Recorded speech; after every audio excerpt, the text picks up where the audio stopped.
Welcome back to It's Your Law. I'm George Curtis, and Debra Guenterberg is here. And Debra, how do we find out what really is behind our credit problem? Can't we just get a credit report, or is it more complex than that? After going through what we went through, we've discovered that it isn't that easy. We believe that as a consumer, when you go to your bank lenders and you present your driver's license and you give them your social security number and you give them your W-2s. Another thing you could ask your lenders to do is run a report called a LexisNexis report.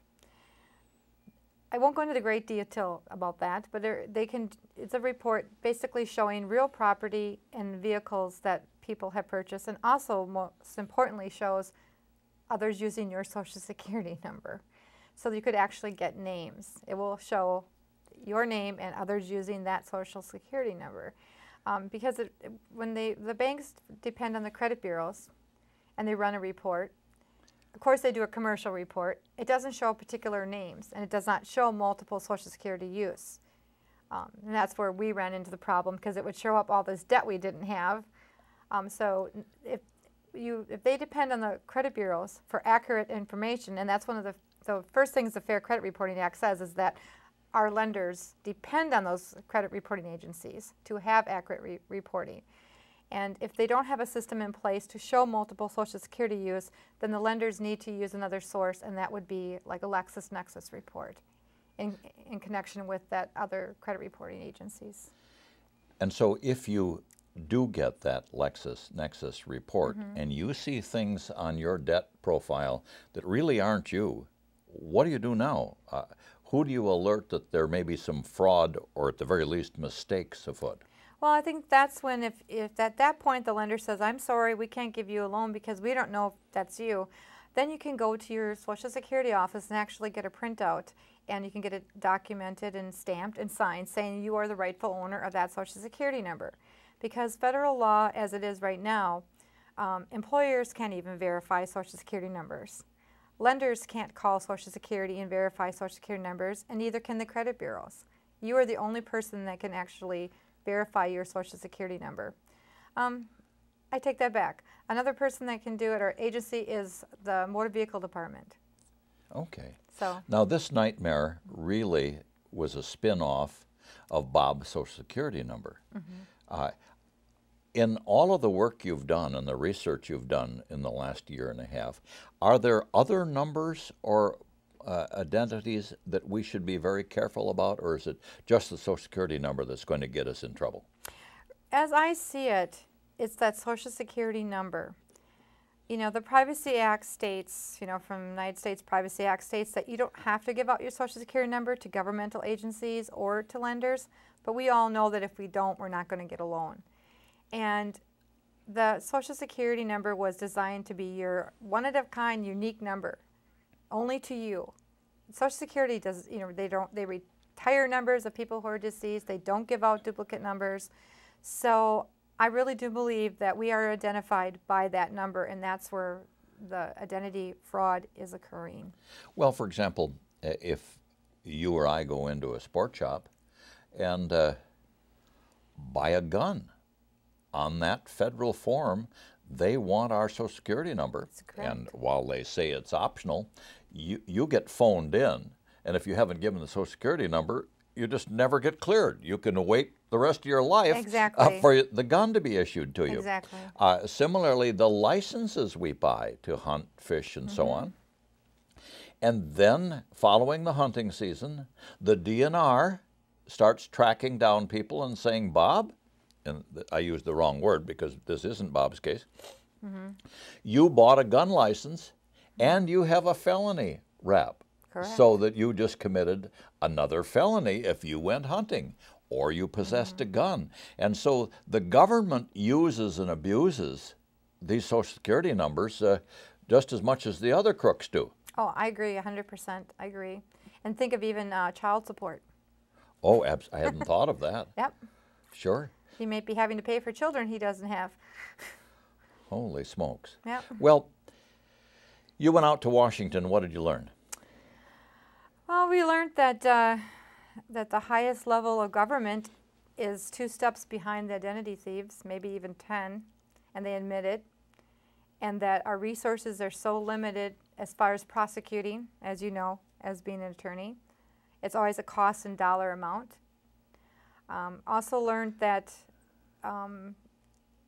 it was ignored for such a long time. And now, because of the fact that it is the fastest growing crime, not just in the United States, but all in the world, faster than drug crime or murders, and now it's affecting our whole economy.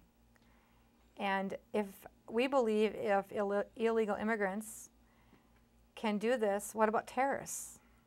How could you not find out it was a terrorist? So we are simply way behind as a nation in our ability to detect this kind of crime and respond to it. And it's pretty complex, and it's obviously tied into the issue of the illegal immigrant, isn't it? It is greatly.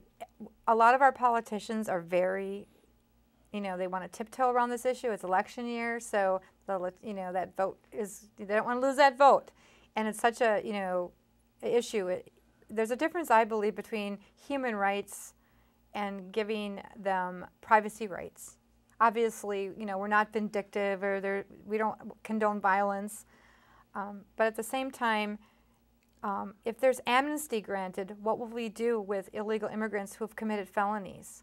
Are they going to be allowed to just be forgiven, the felonies they committed by buying homes and vehicles and using someone else's number?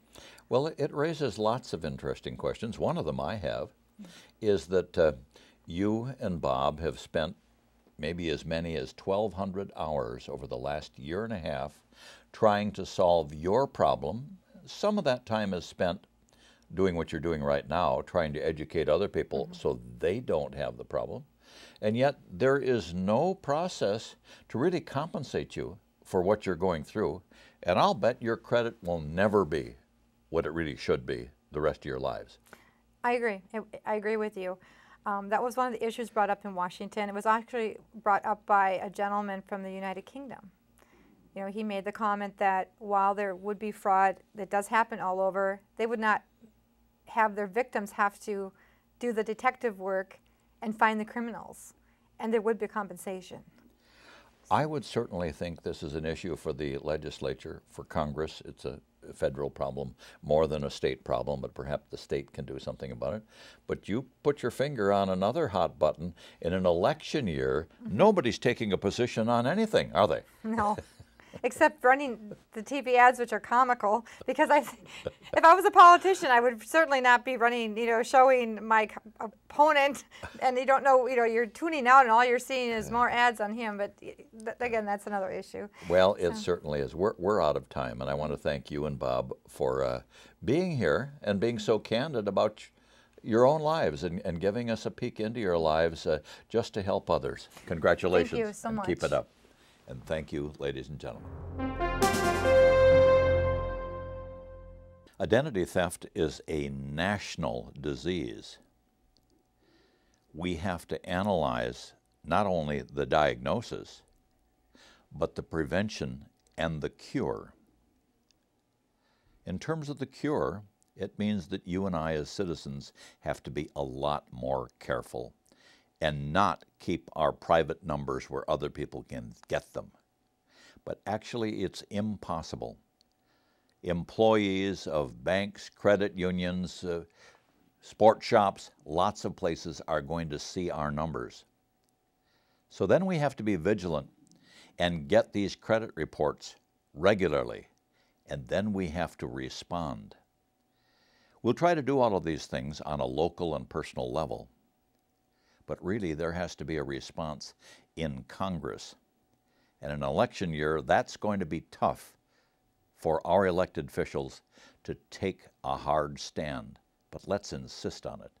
I'm George Curtis, and that's my opinion.